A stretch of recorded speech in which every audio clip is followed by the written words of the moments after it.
Hello, and welcome back to another episode of the British Asian Other podcast. I am your host, Ryan. Oh, it feels so good to actually name this podcast. It's been like, I debuted it last episode, 19th episode. We're on the 20th now, and like, it's so nice now that I've got a name to it. I've explained it briefly in the last episode, but I'll summarize it even more because some people might have tuned in to not to the last one but to this one. I don't know why you'd skip that in the chronology, but anyways, the British Asian podcast, the British Asian Other podcast, is a name that is derived from any time you put your ethnicity in an application form, you get the British Asian something, Chinese, Pakistani, Bangladeshi, whatever.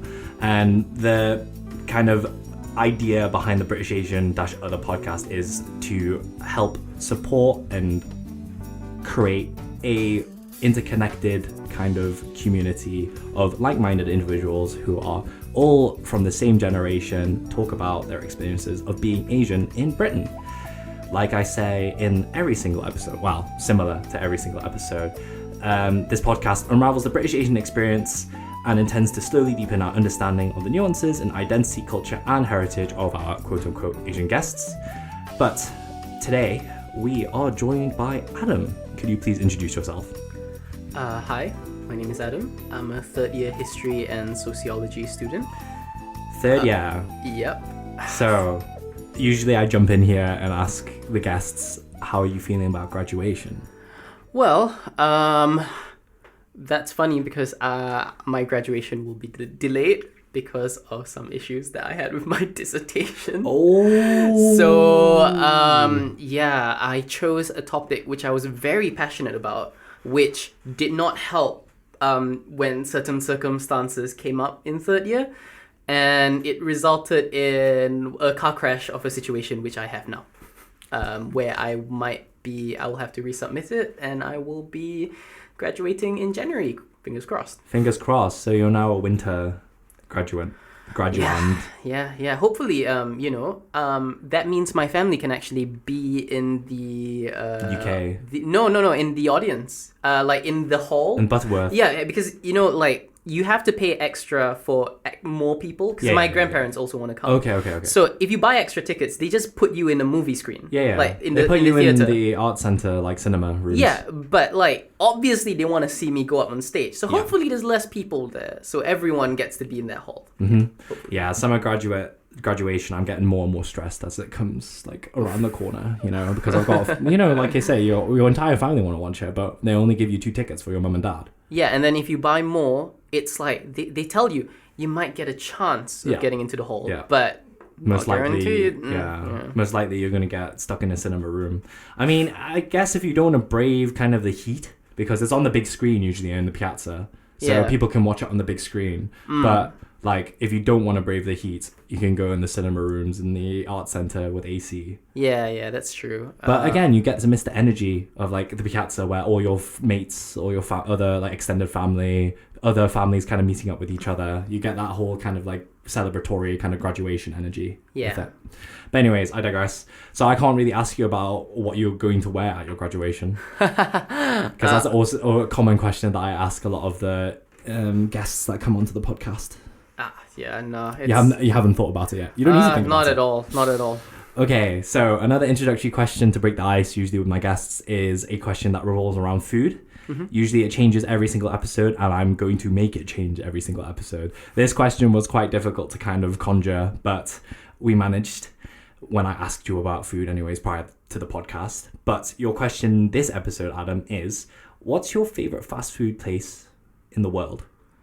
Oh, that's really tough. But I had, after thinking about it, I'm gonna say Popeyes. I think I just haven't had it because it's only a recent thing that it's become a bit bigger in Singapore that I found. Oh, really? Okay. Yeah. So it's the same in the UK. Like Popeyes came like a couple of years ago. Yeah. I think it's been around for some time. It's just that I got to have it a lot more when I was serving my national service. I just happened, and then it was one of those things where it's like, ooh, Popeyes is here. We should get Popeyes. Yes. When you have to eat mall food and you can't sit at a restaurant, you just got to get some good fast food, and that's Popeyes for me. especially in Southeast Asia, I've heard the comparison between Popeyes and Jollibee being a big rivalry. Ooh, yeah. Jollibee is a close second, I'd say. So you'd put Popeyes over Jollibee? Yeah, I'd say. How come?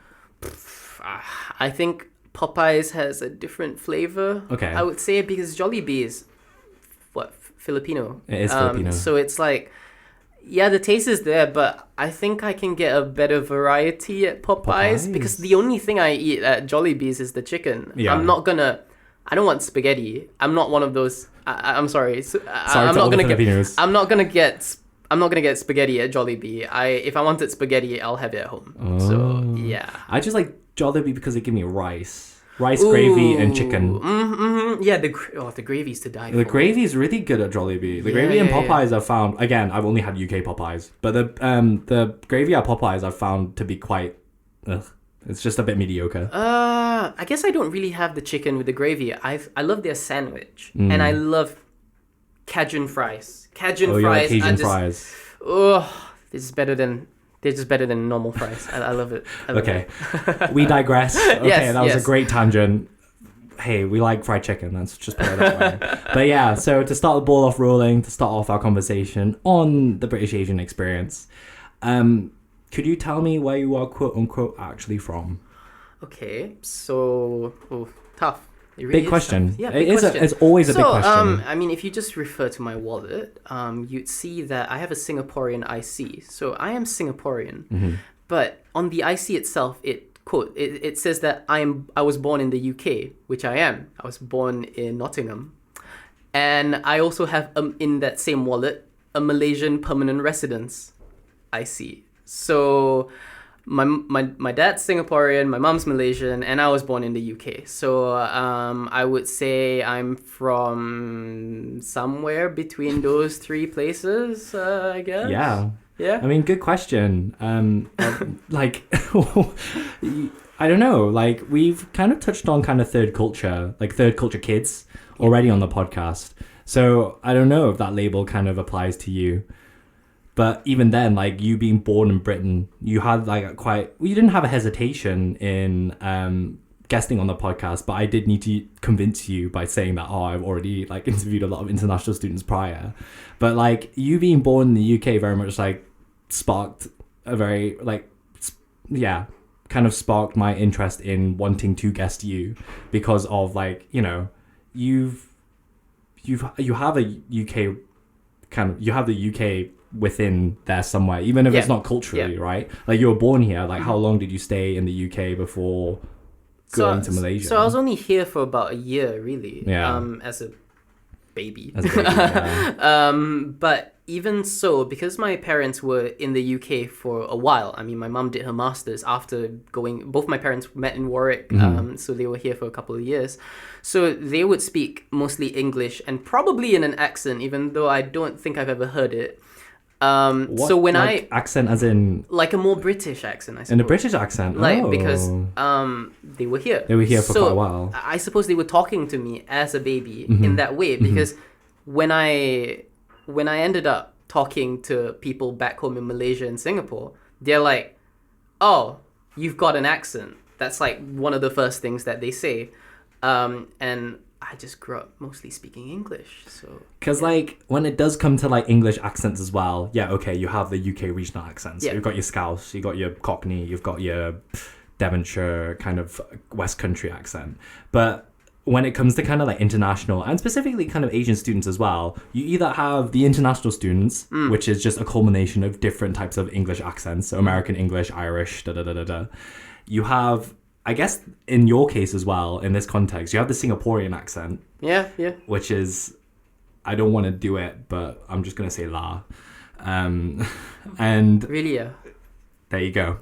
Perfect example. Just a lot of las. And so you and then between those, like the international and the Singaporean, like it's a weird mix that there's a weird kind of like in between where you are with your accent as well. Because like, yeah, you've definitely got like a few very English inflections, but I can also hear kind of the Singaporean inflections as well.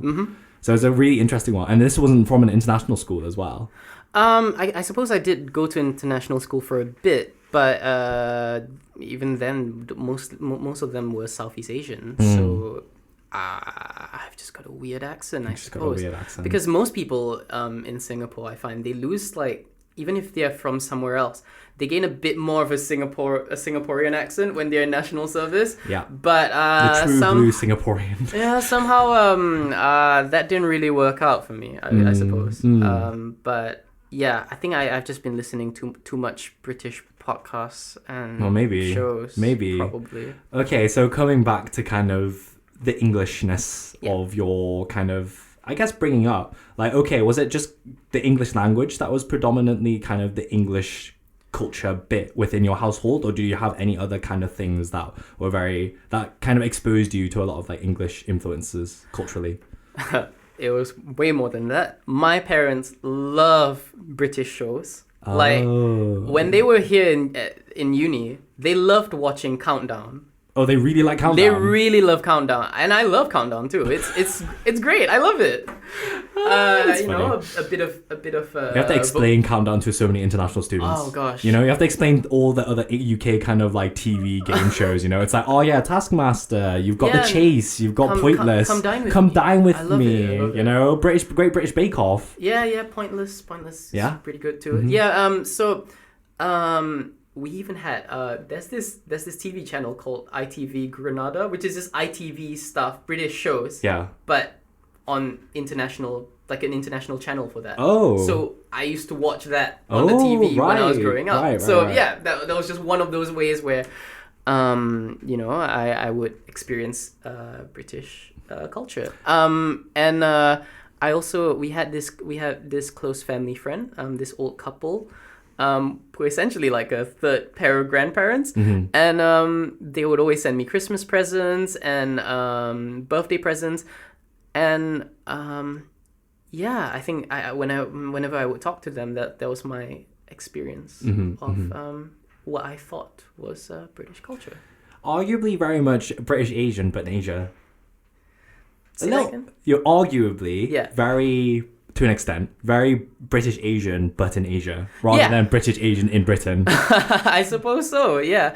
And I would also come to the UK like almost every year for holiday since I was 7, because we got family here, so we would bring stuff to them, and we also see our family friend. Honestly, great addition to the podcast. Honestly, such a interesting kind of new angle into what it means to be quote unquote British Asian. Yeah, because funnily enough, I've spent a quarter of my life here when I tab it out, because I spent 3 years uni, 2 years doing A-levels, and the first year of my life. So it's 6 out of my 24 years as of yesterday.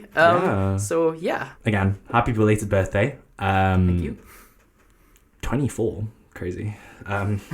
Much respect, honestly. Respect to my elders, right? I mean, in Filipino culture, there's a thing called manopol. Okay. Which is where like you take kind of an elder's hand and like touch it to your forehead. So like we have the same thing. We kiss the hand kiss of the elder. Kiss the hand of the elder. So probably very similar, right? I mean, in Chinese culture, is very much like, oh, you just go over and have a chat with your like elder. But like again, I don't think we have kind of a motion to kind of respect our elders, but it's just kind of funny when like 16-year-olds do it to like millennials, and the millennials like, no, I'm still a kid. Don't do that to me. Don't do that to me. I'm still a kid. The fun one is when you guys are both the same age, and then it's like, do you are you older? Like especially if you don't know. Yeah. It's like, wait, and my favorite one is when someone older kisses the hand of someone who's younger, and that younger person's just so offended. Like, excuse me? How old do you think I am? Yeah. Similar kind of dynamic when it comes to like the Filipino style as well. Like even like millennials do it as a joke. Like kids do it to each other as a joke as well. So returning back to the identity politics of your own self. I guess one big question before we get started on asking about your primary, secondary school education and your experience as someone in Singapore is, I guess, my question and my want for a deeper insight in kind of the the definition of being Malay? Okay. Funnily enough, the Malaysian constitution has a definition, which is someone who professes the Malay culture, speaks the Malay language, and is a Muslim. But I suppose the latter part is being a bit rigid when you think about it. But people of Malay background, you can find them all over, predominantly in Malaysia, in Indonesia, some in Thailand, and some in Singapore. And it just dates back to the sultanates of the region, who have basically a shared culture, and which became more homogenized with British colonialism in the region. If you're wondering what's the difference between a Malay in Malaysia and a Malay in Singapore, there's really no difference besides nationality. Yeah. And they split more because of political issues than any real cultural divides. Mm-hmm. So what a Malay is really hard to define. For me especially, because I'm considered a pure Malay because both my parents are of Malay background, Mm-hmm. but my grandparents, they can date their ancestry back to Indonesia. So, and my one of my grandparents on my dad's side, my grandma, she's technically half Chinese and part Bangladeshi. It's so funny because her IC, she had to change her identity card thrice because it was once, it went from being British India to, was it East Pakistan, and then to Bangladesh. Wow. So there's those changes. Wow. So she was kind of growing up during during like the three moments where there was like the changes and stuff like exactly, because they just want that to identify where you're from. So if you're Chinese, they put China. Even though she was in Singapore, she had those changes in identity, and it's such an interesting thing in the 20th century. But even though that's her ancestry, most people would just accept her as Malay. So it's difficult. What it means to be a Malay is a surprisingly difficult topic, Mm-hmm. which I wish people would acknowledge a bit more in the region. But okay. Okay, cool. Thank you for that. Again, I asked that question because I have mistakenly said to a Malaysian person if they were Malay, and they politely corrected me and said that those are two different things. So obviously very embarrassing on my part, and I apologize to that person if they are listening, that I did that. But I think it's important to represent this distinguishment, I think, because I think a lot of people, especially in the UK, will definitely think that Malay is just short for Malaysians. But even then, there are very many kind of there's a lot of baggage when it comes to just the label Malay, right? Because there's just a lot of kind of cultural history and kind of a lot of discourse surrounding just being Malay and the term Malay, like you've already reiterated. Yeah, because it's an ethnic group, but Mm-hmm. I mean, really, how homogenized are ethnic groups? Really? Exactly. It's so diverse. Mm-hmm. I mean, especially in today's globalized world. Exactly. So, moving away from, I guess, the Malay, trying to define the Malay status, I think there's probably more kind of researchers out there. There's more kind of knowledgeable people than us who can probably define a little bit better what being Malay is. But moving on to you, prior to the podcast, you were stating how you went through the state system in Singapore. So, just to recap, you were born in the UK. Then your parents decided to move back to Malaysia? Yep, and then the Malaysian government was too slow to process us as permanent residents, even though my mum is Malaysian. Oh. And because there's a discrimination aspect on the fact that my mum is Malaysian and not my dad, because if my dad was Malaysian, everything would be smooth. But because my mum is Malaysian, they decided to take their time with their citizenship process, and they gave me my permanent residentship maybe 6-7 years after I applied for it, while I was already settled down in Singapore, my grandma called me up and it was like, oh, we got a letter saying that your permanent residency has been approved. Okay, what do I do with that? Okay, now that you're settled in Singapore. Yeah. Right, okay. So now you're in Singapore, from Malaysia Yeah. to Singapore. Briefly, I guess, summarize, considering that we have talked a lot about other things. Yeah. And I'm just cautious of the time. How was kind of your primary, secondary, and I guess junior college experience like in Singapore? Well, it was stressful. It's the Singapore education system. Yeah. We have one of the best education systems in the world, but it's the opposite of the Scandinavian ones where it's all chill and no exams. Singapore decided to double down in the complete opposite direction with an overload of exams, but they're trying to be a bit more chill now. The Asian way. Yeah. Sadly. Asian values, as Lee Kuan Yew and Mahathir Mohamad would say. Yes. But so it was very much a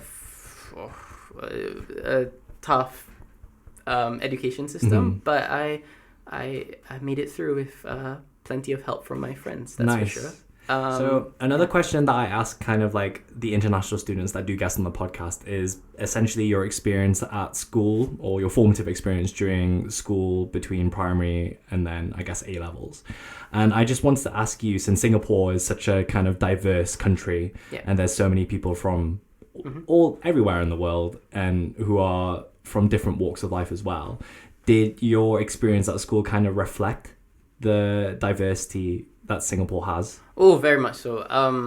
When I was in primary school, a huge mix of Chinese, Malays, and Indians because we were in a more Malay part of Singapore in the east. So but then the Malay population shrank as I went to secondary and then junior college. But along the way, I really mixed with tons of different cultures. I mean, in college, my closest friends were a Filipino guy and a guy from a Bangladeshi background. Shout out to Gabe and Imtinan. Great Nice. friends. But yeah, I had no shortage of people from different cultures and backgrounds when I was in Singapore. And I think that's definitely altered my perspective and the way that I see things, for sure. Cool. Yeah, it's just interesting prior to the podcast how you were discussing how the Malay population kind of dwindled as you went through like the education system.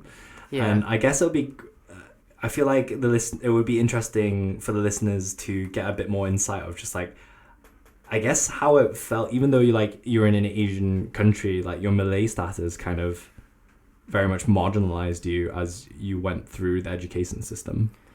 Yeah, I mean, that's the issue with what Singapore hinges a lot of its politics on, which is meritocracy, which I learned in sociology is a myth.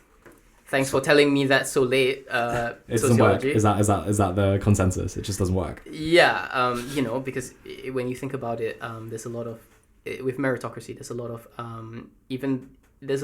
for inequalities of wealth. So being from more privileged backgrounds, you gain skills and knowledge and have more access to resources that allow you to get ahead of other people, even though theoretically you're competing at the same level and you have you're going through the same education system, but the amount of help that you can get just completely blows that out of the water. So like, is meritocracy real? I would say not really. For the Malay population in Singapore, that's quite a controversial and problematic topic. To explain the marginalization of the Malay community is very, very, very difficult. And I was just very fortunate to be able to go to good schools and go up. And unfortunately, as I went through it, I found myself being more and more alone. In secondary school, I think when I was in secondary 3 and 4, so 15 and 16, I think the thing that really hit me was when I was the only Malay person in the class, and when I was in a social studies class, being a Malay and a Muslim. My social studies teacher asked me when discussing counter-terrorism efforts, he asked me, "So Adam, how do you deal with radicalization in your household?" Which is like, gosh, what do you say? Like, okay, notwithstanding the fact that that's clearly a loaded question aimed at me, the only Muslim person in the class, but that's just one of the things that I went through as I went through my school. Yeah, I think that'll definitely add to our previous kind of like a conversation, a discussion on what it kind of means. Oh well, the baggage behind, I guess, being Malay. Yeah. As well. Not to kind of like bring up bad memories or anything. So I guess moving on to that again, it gets more positive, I think. It's okay. I'm a history student. We deal with nothing but bad memories. If you think about it. That's true. That's very true. That's very true. That's very true. But like, I would like to argue that it does get better as you do get older. So moving on from junior college, where did military service fit within this? Because Singaporean national, right? Yeah. So after you finish your A levels or you get your diploma, that's when you go for national service. So for me, I went to the UK first and finished my A levels. Ah, right. Because my mom's job was in London for a bit, so I was studying in Oxford because the company paid for it, so it was good. Yeah. And then I went into national service shortly after that. I was a police officer. Mm-hmm. I thoroughly enjoyed that experience, even though, yes, I can understand that there's a lot of animosity towards police forces all around the world. And I had experienced, as a police officer, I saw some of those problems when I was there. Mm-hmm. But from my perspective, as someone who loves helping people, I think that really gave me a sense of purpose during those 1.5 years as a police officer serving in the public transport security command. I loved helping people. That was the thing that in fact, to this day, when I've been at uni, I miss it. I miss it sometimes. You miss the just helping people, like being able to help. I miss making a difference. Right. I miss knowing that, today I did something. I saved someone, or I essentially made someone's life better. Mm-hmm. And you don't get that much in uni, especially when you're faced with a bit more visible crime around the UK. Yeah. That sense of helplessness comes out a bit as an international student on a visa, which makes my my legal situation a bit tricky if I were to do anything. Yeah. So yeah. Okay. Nice message, frankly. Like, you want to still help people. Like, this helplessness, this feeling of helplessness is very much sourced from a place of good, I'd say. I guess backtracking from military service, from being a policeman, I guess international college in Oxford specifically, and doing A levels. Yeah. Was there a big culture shock? I mean, I don't think there would be, considering that you've been visiting the UK since you were 7 years old, and you've been like kind of exposed to a lot of English culture anyways. But how was that experience of coming to the UK and going to an international college in Oxford? I think it didn't really come as that much of a culture shock because the population of the international college happened to be mostly Southeast Asian, so it was mostly people that I'm already used to dealing with. Yeah. I enjoyed it very much so. Although I will say that when I was in that international college, I was maybe one of 2 Malay people there. Mm-hmm. So having to define what a Malay is, even more so as a Muslim, it became more prevalent. Yeah, more prevalent. Having to define what I am. Yeah. And having to be, I think, as you said in the interview, a spokesperson. Yeah. For my background. Okay. Yeah. So was it kind of like a negative thing that you became a spokesperson, or just became just more forefronted, that it was now kind of just like, oh, everyone's just categorized me as someone who's Malay, therefore I need to always be on guard to kind of not defend but explain being Malay? I think the fun part about my life has been because even though I am Malay and people know me as Malay Muslim person, they know that they sometimes they forget that, fortunately or unfortunately, I look slightly ethnically ambiguous, so people tend to forget what background I'm from, and they don't really bring it up that often unless they're like people who know me well or people who are curious about the identity. I had this Hong Kong friend, which this is one of those moments where it's like, I enjoy being a spokesperson, helping people know about my culture and things like that. But at the same time, sometimes there are a bit of uncomfortable questions. Like, here's an example. My Hong Kong friend, he asked me very innocently. He didn't mean anything by it. Adam, why are the Muslims bombing? To which, where do you start? Do you explain that religious extreme and terrorism is not limited to Islam? Do you explain that there are different kinds of Islam? Do you explain that these are actually slightly political and don't have everything to do with religion? But yeah, I digress. Yeah, it's a difficult one. Yeah, mixed bag. So we are slightly running out of time, so we'll need to kind of like speed this up a little bit. Sorry for kind of cutting your life story short. Oh no, it's fine. So moving on from, I guess, international college, we've already established that you're basically just a British Asian, but just in Asia, and then now you've kind of like arrived in the UK. You've still kind of experienced a lot of Southeast Asian kind of cultural influences whilst in the UK anyways. How was it like arriving at Warwick?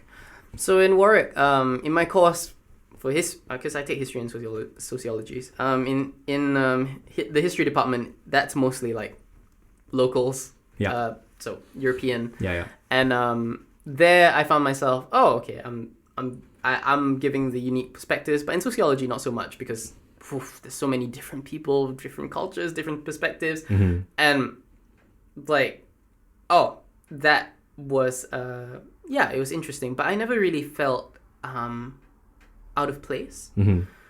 Although that became apparent when I moved into Ulster in my second year. So I think living in a more normal neighborhood and not on campus, that was definitely a different experience. And I found that maybe I'm overthinking this because I'm a history student and someone who cares a lot about politics and pays attention to it, that as the years went by, the amount of sort of anti-Asian abuse became a bit more apparent, especially in my neighborhood in Ulster. I would pass by people at the pub who are like, you get the occasional ni hao, konnichiwa. Yeah. But it's like, okay, some of those are like, okay, they're just trying to be funny. Yeah.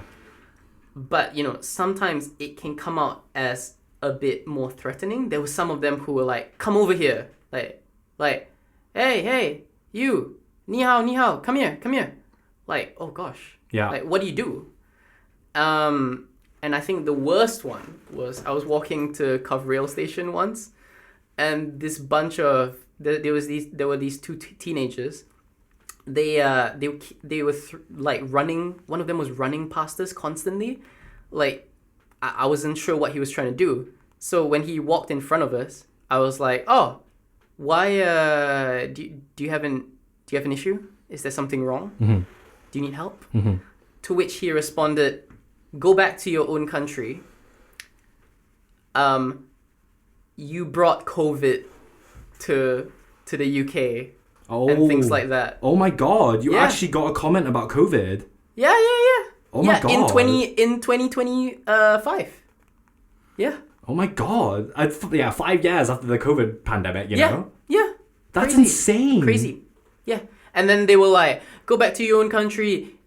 You weren't even born here. And then I was like, well, yes, I was. Yeah, and you then were. and then they stopped. They were like, oh, what do I say now? But they just kept shouting at us, and they kept getting in our face, tossing a can nearby. Wow. Yeah. Damn. Okay, that is the first kind of story on the podcast that was kind of like threatening, like racial threats, you know? Yeah. Like racism which associated with kind of like physical threats. Yeah. Which is insane. Yeah. Okay. Cov rail station. Station. People pass there every day. You know, Wow. especially people from all sorts of backgrounds. But I think that made me more aware. In fact, that had quite an impact on me personally.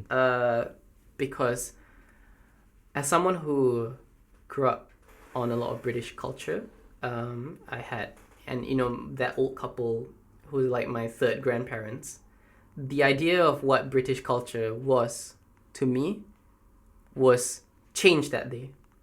I experienced, knowing and know about all the more problematic bits through reading, politics and stuff like that. But it was the first time that it was in my face. And the first time where I genuinely felt unsafe. Yeah. And not even because of my own identity, but what I was perceived to be. Because I'm not Chinese. No. Like, and all my friends were like, but you're Southeast Asian. Could they not see that? But like, not in the UK. Didn't matter. It doesn't matter. It doesn't matter. Exactly. So yeah. My God, what a story! I was not expecting that. We didn't talk about that before the podcast. Oh at yeah, all. we didn't get to that. My bad. It was not. I as the host was not prepared for that. But anyways, we'll throw it in there, bro. Like honestly, I think it's very important for these types of stories to be told because, like, even though the UK is becoming more and more diverse, the world is getting more globalized, right?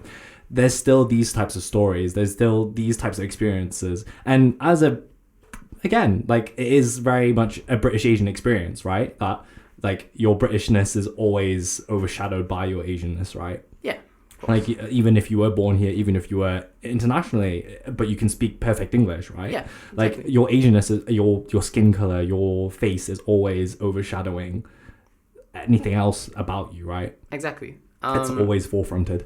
Yeah, it's definitely, in my opinion, a social media and politics issue because I think with the increasing animosity towards China, the conspiracies that were spread during COVID and, anti-immigrant and anti-non-European, non-white movements like Reform and those kinds of organizations, they're just becoming more and more prominent in today's discourse. And I think that's a very sad thing because when we first met, we were, you even made a joke like, oh, he's Adam's back with more anti-British commentary. Hey, anti-British commentary is fine. But like, honestly, this is only a thing that started a couple of months ago. Like, just being more aware of the overtly, problematic issues in British life, I think, and especially for British Asians, it's just becoming more apparent. Okay. I don't want to end it here, but I have to. It's a very long episode this week. Like honestly, this conversation has been so insightful. Thank you so much for coming on, Adam. Like it's been great having to chat with you and all this insight and all this kind of like information and knowledge that I personally like. I've learned something, and I was bloody recording this. So thank you so much for coming in. Thank you for guesting. No, it's been a pleasure, and I hope if someone listens to this and becomes more aware or feels that their experience is more, it gets some visibility, I'm thankful for it. And thank you for giving me the opportunity to tell my life story. It's been great. Thank you so much, Adam. Anyways, Adam summed the episode up so gracefully there, so I'm not going to do it. Thank you for anyone who's listening out there. I hope you enjoy the episode. I've been your host, Ryan. You've been listening to the British Asian Other podcast, and we'll see you in the next episode.